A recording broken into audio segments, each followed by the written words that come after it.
got a great backdrop this morning. This is really good. It's great to be back in Brevard County. It's great to be here with you, and we're going to have a great bill signing today, which is really, really significant, and it's just yet one of many other things that we've been able to do this year, and we've got more to come. Before I get into some of that, I want to welcome the folks that we have with us today. We have our Director of the Florida Division of Emergency Management, Kevin Guthrie. Hopefully you won't be seeing him on TV this hurricane season, but we'll see. Jacqueline McLaughlin is a mother of 3 and a small business owner. Jeremiah Gonda is a father of 10, and they're all here, and he's a small business owner. We have Senators Mayfield and Wright. We have Representatives Soroy, Brackett, Tremont, and McLean, and I want to thank them for their role in helping deliver this piece of legislation here today. Before I talk about some of this,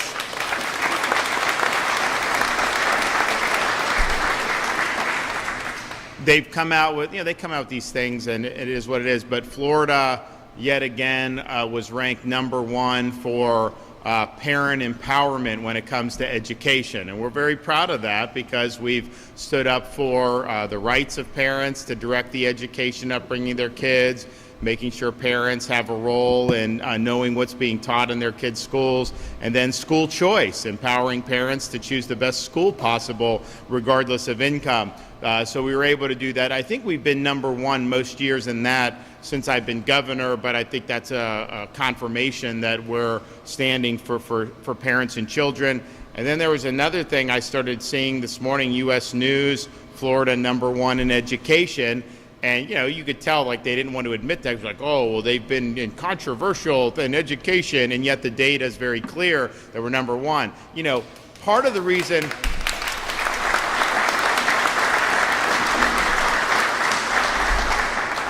And when the media says you do things that are controversial, that just means you do things that they don't like. It doesn't mean it's actually controversial, because what we're doing, the vast majority of people know, is common sense, but that's just kind of how they cloak it. But maybe part of the reason we are #1 in education is because we've been willing to take on those fights and win those fights on behalf of the people of this state. And that's whether it's making sure that our elementary schools aren't indoctrinating kids, whether it's making sure that we don't have some of the nonsense in history class where they distort history. Maybe it's because we're actually focusing on education rather than indoctrination that we're able to do so much better. And so we're proud of that, and we're going to continue to do it. And we've done a lot in terms of some of the bills I've signed with respect to education already. We got more stuff coming down the pike in the budget, but we're proud of that. And notice also with higher education,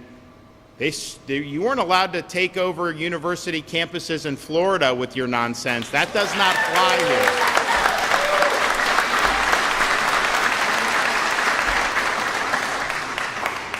So we're going to keep doing that. Now, here we're going to talk about tax relief for Floridians and for Florida families. And it's important to do that partially because we run big budget surpluses in Florida. The federal government, they had like $1 trillion in new debt every 100 days, every 150 days. We're running big budget surpluses and actually paying down states' debt. So you have the national debt has skyrocketed, particularly in the last 10 years. In Florida, if you take our entire debt from the entire history of Florida, we've reduced it by over 25% just since I've been governor.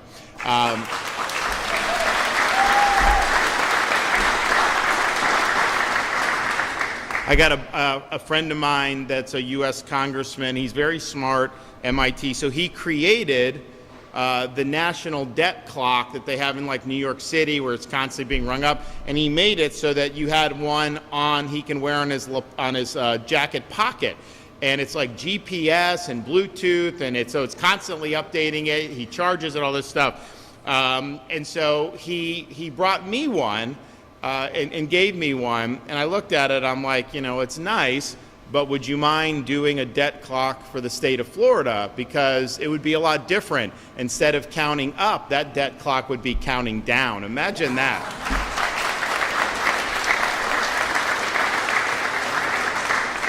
So we have done that, And in the budget that I haven't signed the budget yet, but we're going to have, I think, another $500 million as part of our accelerated debt repayment program. So we're going to retire even more debt, and only if it's advantageous for us, because sometimes not paying it off right away is smarter, depending, so only if it makes sense. But we're going to do that, and you're going to continue to see the debt decline in the state of Florida. And since since I've been governor, we have the lowest per capita state debt in the entire United States. It's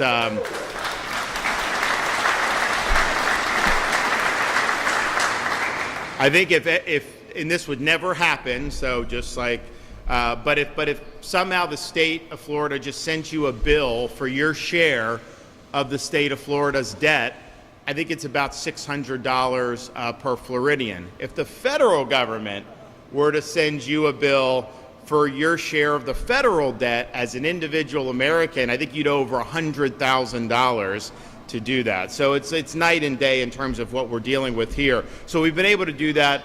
We're proud of that. But as we've been paying down debt, we've also done really key investments that are important. We just did another big thing for the Indian River Lagoon restoration, and to continue that, which is really important. We've done Everglades. We've done things for Southwest Florida, mitigate red tide for the Gulf Coast communities. We've done things for blue-green algae. We've done really serious investments and improved Florida's infrastructure, particularly water infrastructure, in ways nobody thought was possible. We also, in terms of education, are running the best. We have all this school choice. They said, oh, you're not going to give schools money. And we have more funding than we've ever had in the state of Florida per pupil. We've also increased teacher salaries by billions of dollars since I've been governor, and this budget continues to do that, and we'll be highlighting that in the very near future. And then infrastructure.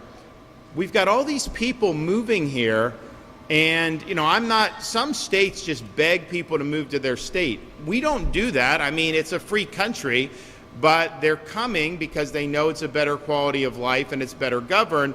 And so that just means that whatever it looks like on the roads, 2 years, 5 years, 10 years, you're going to have to plan for this.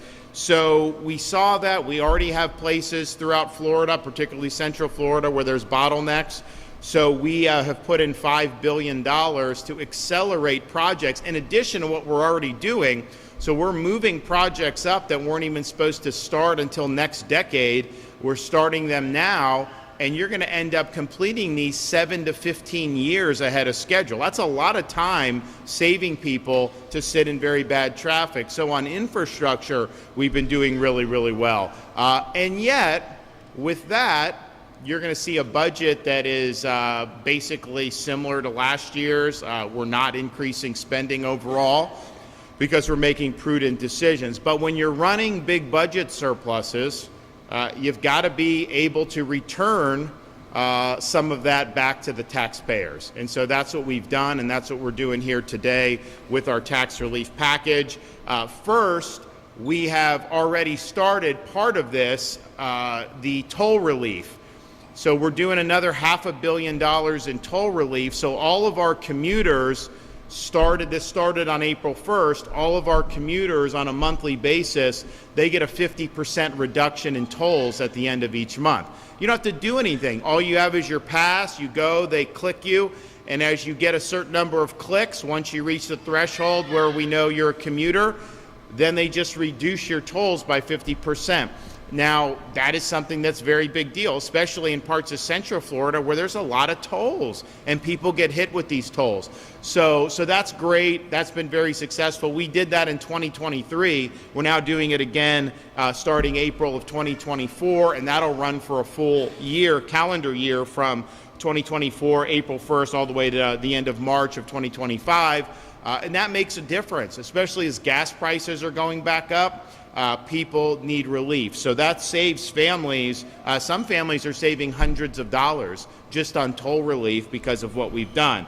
But we also, so that's $500 million.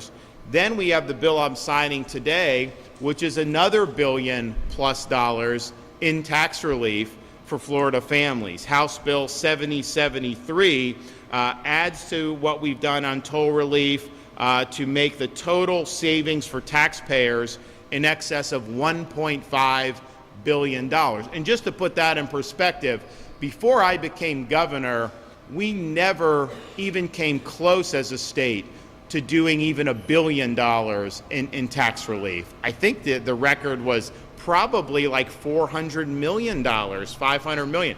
We've done, just since I've been governor, close to $7 billion in tax relief for taxpayers, and that's across a whole range of things. I know we've got a big family here. Last year, one of the things we did, we made permanent elimination of sales tax for all baby items. What diapers, wipes, strollers, cribs, you name it, no tax if you're raising children in the state of Florida. That's a very good thing. That's very attractive. So here we're doing some new things, but also doing things that have been very successful in years past. So many of you know we typically do these sales tax relief holidays, which are very important for Floridians and for families. So our back to school relief is a 14-day holiday. It allows you to get no tax on many clothing items, school supplies, computers, learning aids, and that's something that really helps a lot of families prepare for school. We also do the disaster preparedness tax holiday. So disaster preparedness supplies for not just families, but also for your pets, that is tax-free so that you can prepare and have a plan. And we always prepare for the worst when it's hurricane season and hope for the best. If you've prepared and we don't get anything, you're not any worse off for it. If you don't prepare and then we get hit, well, then you could be in a situation where it's difficult. We also are doing for the whole month of July our Freedom Month. No tax on recreational items, no tax on things, fishing supplies, boating supplies, athletic equipment, you name it, tax-free for the month of July. That is really, really significant. We want to get people outdoors. We want them to have fun. And oh, by the way, last week I announced for all of Florida state parks, all 4 days of Memorial Day weekend, no entrance fee for Florida residents. You can go and enjoy all of our state parks. We think it's important that people are out there enjoying our great state.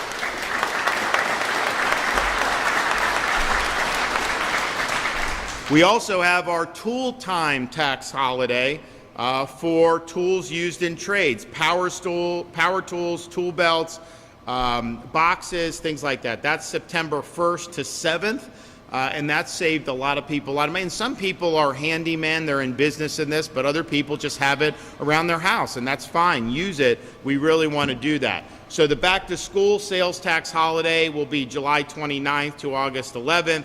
Disaster preparedness tax holidays, 14 days in both June and August, which is really, really significant. And of course, the Freedom Month is for the entire month of July, and we really like that. Now, we're also doing, in addition to the sales tax relief, in addition to the toll relief, we're also doing some additional types of relief, and these are not necessarily things we've done every year.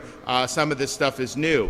One, we are waiving all taxes on insurance premiums for a full year for homeowners policies and flood insurance policies, and so we're trying to provide relief. And that's in addition, we also did hundreds of millions in this budget, as well as on top of 400+ million we've done over the last 2 years for My Safe Florida Home. People can get grants to match, make home improvements, and they're able to get lower insurance rates as a result of those fortifications and improvements. There's a waiting list for the program, so the legislature put more money in. And so we're going to work through that and hopefully get it to where people who want it are able to benefit from it. Another thing that we're doing, child-focused tax credits. So we are now doubling the state's investment in the Strong Families Tax Credit from $20 million to $40 million. So this provides tax credits to companies that make charitable contributions to child welfare organizations. And we've got a lot of great organizations. The First Lady, through Hope Florida, is working with a lot of these organizations to help serve communities, but particularly to serve mothers with young children, and it's made a big impact. So I think this tax credit will help fortify those efforts. Another great idea is there is now a new tax credit for employers who operate or support a child care program for their employees. So child care has been really, really difficult. It's expensive, and there's not enough options for a lot of parents who are working. So now you can have an employer get a tax credit if they're providing child care on the site, or if they're doing a program where they're helping their employees get the child care that they need. So I think this is very smart. I think it's going to make a difference. We're also doing tax relief for automatic return filing extension for sales tax and corporate income tax in certain emergencies. Kevin may talk a little bit about that.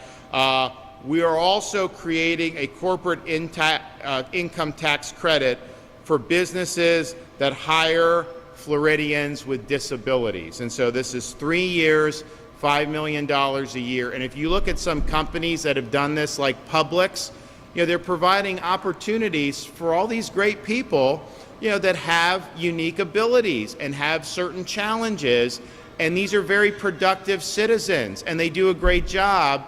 And so now you're going to be able to benefit on this tax program if you're a company that's been willing to do that. But Publix and some other companies have shown this is a really good thing, and it's something that's made a difference in so many families' lives. And then finally, we're limiting the doc stamp tax assessment for reverse mortgages. Do they still have those reverse mortgage commercials? They used to have them on a lot, I know that. But nevertheless, it's important to limit taxes there. So this is a very substantial package. This is something that's going to make a difference for a lot of Floridians. We're excited to be able to do it. Look, the federal government has borrowed, printed, and spent trillions and trillions of dollars, far beyond what they should have done over the last many years. We know that. When they were doing it, there were a lot of people saying, you are going to have inflation. When the Fed was printing so much money, people were saying, you're going to have inflation. And that's exactly what's happened. And so that has been an invisible tax on every American. People are paying more for groceries, they're paying more for goods, paying more for services. That's just what happens when you have this type of inflation. Interest rates over 7%. Affording a home today, compared to 5 years ago, your mortgage payments for a similar house are like twice as much on a monthly basis because of the inflation and because of the interest rates. I can guarantee you most people's incomes have not gone up 2 times since then. So it's been very difficult for a lot of people. Now, we don't control the Federal Reserve in Florida. We don't, Lord knows we don't behave like Congress behaves, and we don't control the printing presses up there. So we have to just play the hand we're dealt, given what's happened in Washington. So we've taken a lot of steps over these past 3 years in particular to provide relief for Floridians to help get them through this period of Biden inflation. So I thank the legislature for stepping up. Thank you for what you did. We're going to hear from some other folks before I sign the bill. So we'll start with Kevin Guthrie.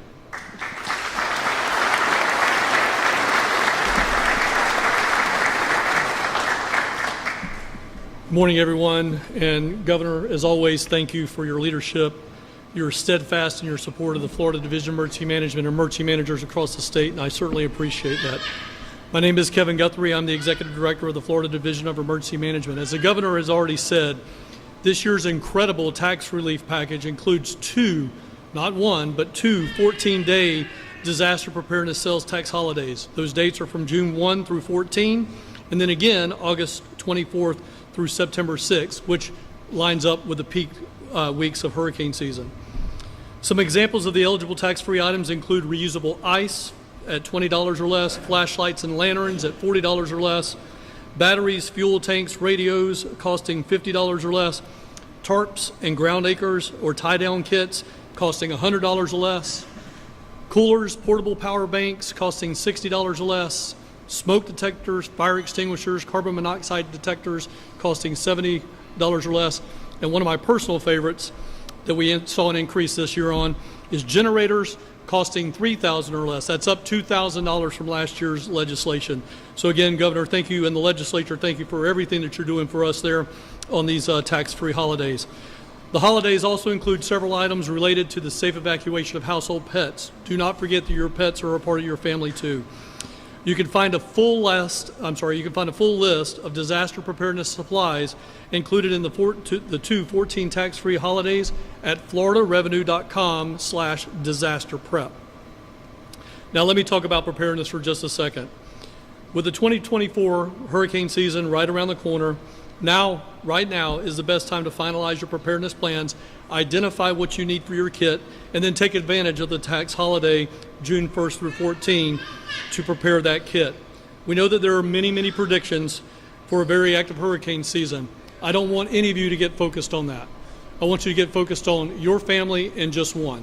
That's all I need you to do. Let my team worry about the big hurricane season, the multiple disasters that may or may not come our way. That's what we're there for. That's what the governor's put me in this position to do. I also want to take a moment and share some key disaster preparedness tips that we at the division promote year-round. Number one, make sure you have ways to receive weather alerts. Make sure you have an app on your phone, subscribe to your local county, Brevard County. If you live here in this area, they have a local network that identifies you of what is going on in your area. Obviously, the State Division of Emergency Management has it as well. Next, prepare an emergency kit. For a full list of what you should put in your kit, go to floridadisaster.org/kit. Make sure that you have 7 days worth of supplies. We've upped that in the past from 3 days to 7 days. We want you to be able to be self-sufficient for up to 7 days. The third one we want to let you know about is know your home and know your zone. Many times in Florida, especially if you go back to Hurricane Irma, we over-evacuate by millions of people. They do not need to evacuate. So please know your home. If your home in Florida was built after 2004, you're most likely at 115 or 125 mile an hour sustained winds. Therefore, if we have a hurricane that is less than that, you don't need to evacuate. You would only then need to evacuate for water. So look at the storm surge, know what your evacuation zone is. For you guys that are new to Florida, an evacuation zone is not a flood zone. They are two separate issues. Make sure you know what your evacuation zone is. So again, floridadisaster.org/know. Important records and documents, you're going to want to make sure you have those. Make sure you have your birth and marriage certificates, social security cards, passports, wills, deeds, insurance documents in a safe deposit box or in a waterproof location, or better yet, carry them with you when you evacuate. In conclusion, I do want to say thank you, Governor. Thank you, Legislature, for everything that you do for the Florida Division of Emergency Management and the Floridians to take necessary preparedness steps. And just before I finish, Governor, I know that you know this, but there has not been a governor. I've been in this job now for 34 years, not with the state, but in public safety for 34 years this October. I've gone through a lot of governors. I worked for 2 governors. There is not a governor that has done more for emergency management and public safety in this state than this gentleman right here.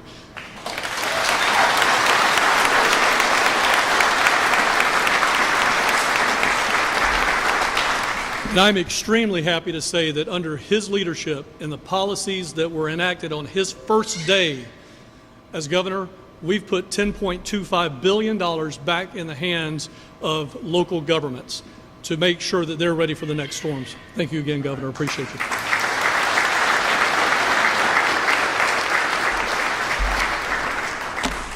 Yeah, if you look at Florida, we obviously, first, when they say busy, they always say that we don't know. You just don't know. You got to prepare. And here's the thing, you could have a busy hurricane season and nothing could hit Florida. You could have a low hurricane season and have one hit us. So it really, whether it's high or low, it's really a question about be prepared, and you never know what's going to come our way. We've had some close calls on the east coast of Florida. They typically tend to bend as they kick kind of in this area, knock on wood, but you still got to prepare. You just don't know what's going to happen. And yes, we have to deal with this, but you would not want to have another state looking after you, given what Florida is able to do in response to these. And it's not just us at the state level. It's the sheriff here and his folks. It's your local folks in your emergency management in Brevard and other counties.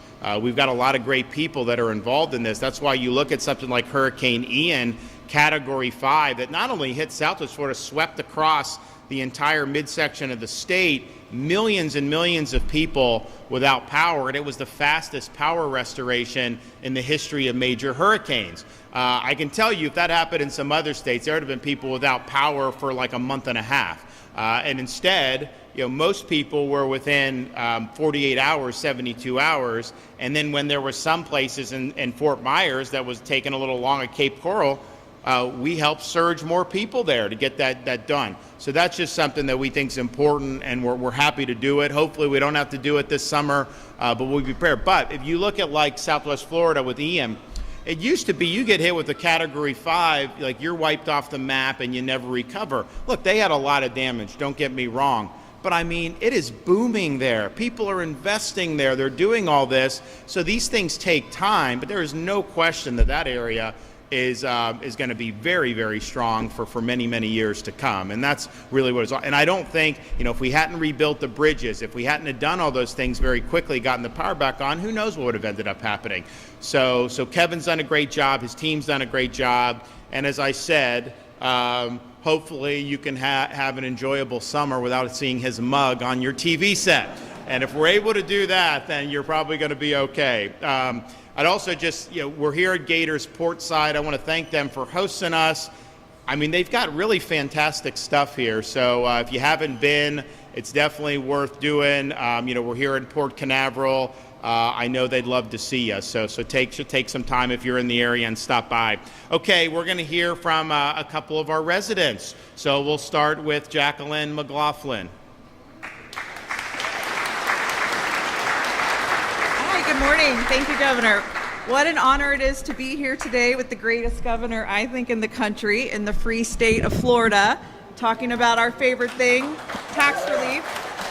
I'm Jackie McLaughlin. I see a lot of friendly faces out here today. I am been in Brevard County. I've lived in Florida my whole life, but Brevard County since 1992. My husband, who would have normally been here with me, but we have family business, he's working up in Titusville. He was born right here, as were all three of our daughters. I still had two. We went to Titusville High School. I see some Titusville High alumni in the crowd today too, so go Terriers. And we still have two kids currently here in Brevard schools. Our middle, Kate, is dual enrolled, getting I don't like to say debt-free college education at Eastern Florida State College while she's at Titusville High. I still call it BCC because that's what it was when I graduated from there. Our youngest, my little leaguer, is here, and she's not as enthusiastic as, of course, I am to be here. But she is a travel ball, so any travel ball moms out there that travel to the faraway lands of Claremont, thank you for the toll relief, because it is expensive. We don't have tolls here in Brevard County, so to get to the other side of Orlando, the governor's helping make that a lot less expensive. And our oldest daughter and her husband are expecting their first baby in August, so thank you for the baby stuff, tax relief. I'm here today to tell you how I am a diehard fisherman. I am a working mom. My brother, my husband, and I own and operate a second-generation small business here in Brevard. We're a commercial door and window contractor, commercial and construction specialties up in Titusville that services the Space Coast and surrounding areas. So whether it's at our office or around our kitchen table, like most families and small business owners, we're constantly talking about how to make our dollar stretch. That's why I am so excited every time I see this common sense tax relief that comes from the governor's office, from our legislature, and the list is long and it really touches every corner of my life.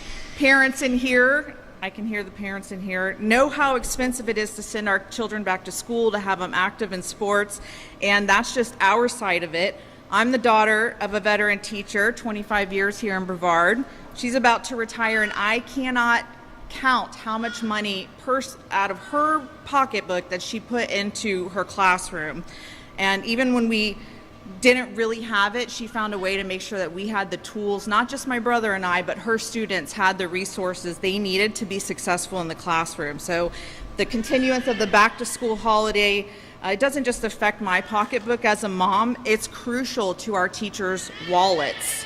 It's so wonderful to see that, because they don't just pour their hearts into teaching, they pour their wallets into their classrooms. Growing up, when my mom was a first-year teacher, my dad decided to start his own business. We didn't have a lot of money, so we didn't go on expensive vacations. We spent our summers at the beach because it was free. Surfing and fishing and camping all summer, all day, every day. We went fishing. We camped here at Jetty Park in an old tent just so that we could wake up on the beach, and went places that were either free or very affordable, like Dollar Theater. Remember the Dollar movies that were second-run movies we went to? So thank you for relieving the tax on that. Thankfully, my dad didn't only pass on his love of the outdoors to us, he persevered through the hardships of owning a small business. Now I'm proud to say that he's passed down the skills of a tradesman to my brother and I, and that we've worked together growing our little company our father founded so many years ago. We've worked hard, we've grown organically, and we pinch pennies wherever we're able to so that we can continue to grow and continue to hire and continue to train the next generation of tradesmen. So all of this tax relief that we get in the form of the tolls when our vans are on the roads, it all ends up going back into our business and into our community. And unfortunately, under Bidenomics, that's getting a lot harder for Americans to do. Literally everything is more expensive. The tools, the PPE gear, fuel, everything. We service a lot of Central Florida, so our vans drive under those toll booths quite often. But thankfully, the governor and our legislators here recognize the nickel and diming. They're smart, they're paying attention, and they're listening to Florida families, to the things that matter the most to us. He's made sure that we can get relief on the toll roads. He's passed relief on hurricane preparedness, the tool tax holidays. My guys used to buy work boots. So at the end of the day, all those pennies, pinching the dollars, they all add up, and it means that our hard-earned dollars stay in our pockets. I could go on and on of the list of the ways that the governor is working for Florida, but I'll wrap it up with thank you. Thank you for working for us. Thank you for listening to us and looking out for us. Thank you for the tax relief, for keeping Florida families safe and strong. God bless you, your family, and may God continue to bless this great state of Florida.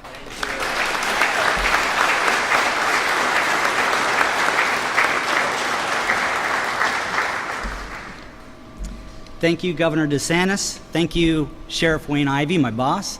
It's an honor to be here. It's an honor to work for the Brevard County Sheriff's Office. Honor to represent families, big and small, all across Florida. And I'm grateful for the opportunity to share with you how my very large family is going to directly benefit from the Freedom Sales Tax holiday this summer. So as you know, my family, we're a big family. We're taking about 2 rows over there. I've been married for 21 years to my incredible wife, Laura, and the Lord has blessed us with our 10 beautiful children. Yeah. One of them is particularly loud right now, but that's okay. So we've lived in different places, but we have spent most of our time, our marriage, living right here in Florida. So Florida means so much to us. We're a big family, and we own a small business. We own and operate Full Armor Krav Maga, which is a self-defense school located in Melbourne, Florida. When we're out and about, you can imagine the reactions we get, especially all of our kids trailing along with us. The reactions from people, the big wide eyes, the mouths and jaws drop to the floor. And we get asked all the time, how do you do it? How do you make this happen? How do you manage such a big family? I work for the sheriff, so robbing the bank is just not an option. But really it comes to 2 important things. Quality time, the time we spend together as a family, growing and strengthening that family bond, and raising our children with a strong value system. So enjoying quality time, how do we do that? For us, we love to be outside. We love the outdoors. we love camping, we love fishing, and you can imagine the cost that comes with those type of activities with a family our size. We love traveling across the state and visiting all the state parks, and we especially love swimming in the beautiful freshwater Florida springs. But that means a lot of inner tubes. And I gotta tell you something, every one of my kids need their own inner tube. If you're traveling across the state, we talked about tolls. And so we are grateful for the governor's toll relief package that's gonna help our family save a lot of money. And now we can use that money towards other things like buying a lot more inner tubes. All these things we enjoy, and with the sales tax holiday, it's going to make our summer that much more affordable, so we are so grateful for that. Quality time, number one. Number two, raising a family with a strong value system. And one way we do that is homeschooling, education. We can reinforce the values that we want to teach to our children. That's important to us. But if you do that right, and if you do that with excellence, it comes with a really big price tag.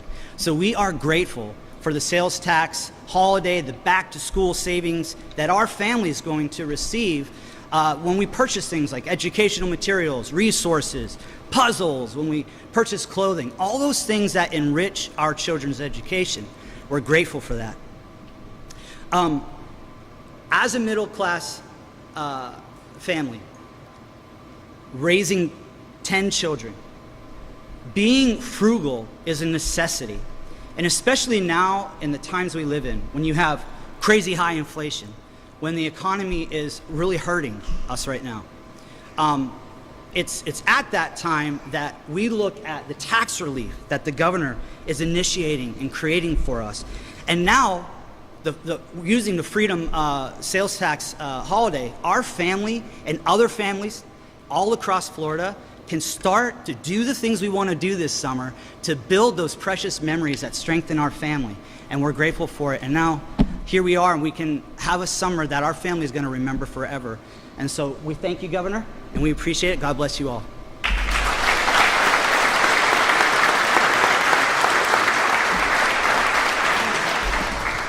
Well, thanks for that. We're excited to be able to sign this into law, and we're really thankful to be here, in Brevard. This is a great place to live. I mean, this is a great quality of life. You're going to be safe when you have Wayne Ivey at the sheriff, and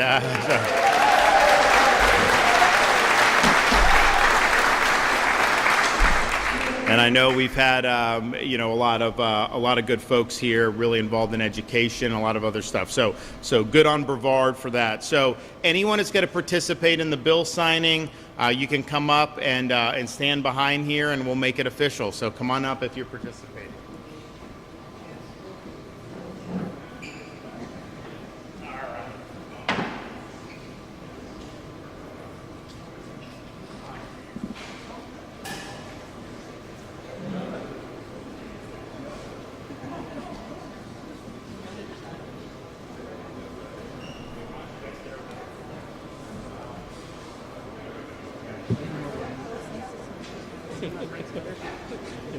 We love doing that. It allows me to get over less formal instead of this. It really allows us to get out there and really. Now this May is the 6th of May?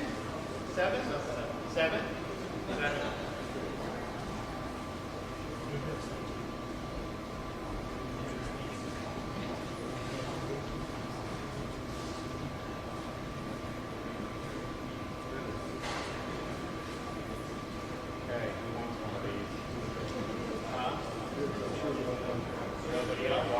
So all the little kids, yeah, all right. This is waterproof, so you don't have to have okay. You want one? Who else? Okay. Here, pass it down. I got one more. All right, I got some more of these kids. Any more? Any other kids in the gallery? All right, you look good enough. Okay. There you go. Anyone else? Anyone We'll give one to Greece. Yeah, good. Okay. Right, okay. All right. Here we go. There it is.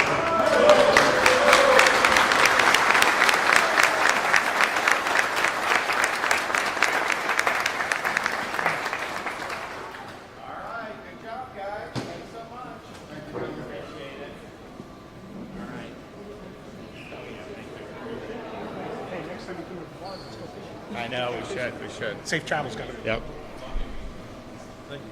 Oh, yeah, thank you. Appreciate you.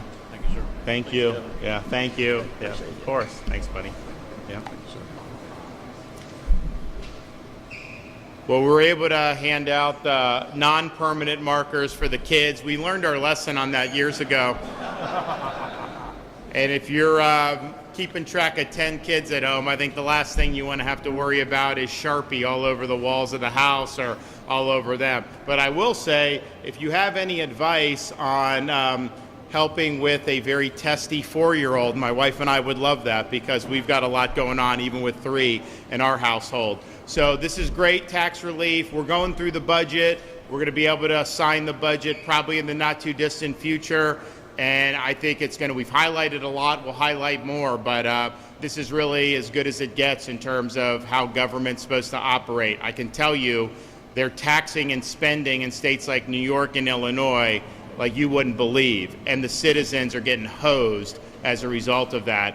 We're standing for taxpayers and we're doing it right. So thanks for everyone that's been involved. All right, got any questions? Does anyone have any questions? Governor, are there suggestions that you might call a special session? Are you planning on calling a special session, and what would the subjects be? So I have no plans to call a special session. You know, I've been asked, would you do more immigration? Of course I'll do more immigration. Would you do this? Of course I will. Whether that's a special session or not, but I am for some of the things that people have been talking about, but we don't have a plan necessarily to do a special session. You know, if there are things that we need to do, then I'm sure that the legislature will want to do it. But as of now, we're moving forward with the budget. You talked about education. There was about 25 students and people that camped last night at UCF, even though graduation is coming on. What's your response to people still protesting on Florida campuses? Well, you can say what you want. You can have your beliefs. You can even protest within normal limits, but you can't commandeer property that doesn't belong to you. You cannot disrupt the operations of a university, and you can't weaponize your protest to attack other people. So if they're just simply protesting, that's one thing. I don't know what all went on there, but they should not be able to camp out on university lawns. I know they tried to do that at UF and FSU, and they got escorted out very quickly. That's what should happen at Florida universities. The inmates do not get to run the asylum here. Thanks, guys. See you later.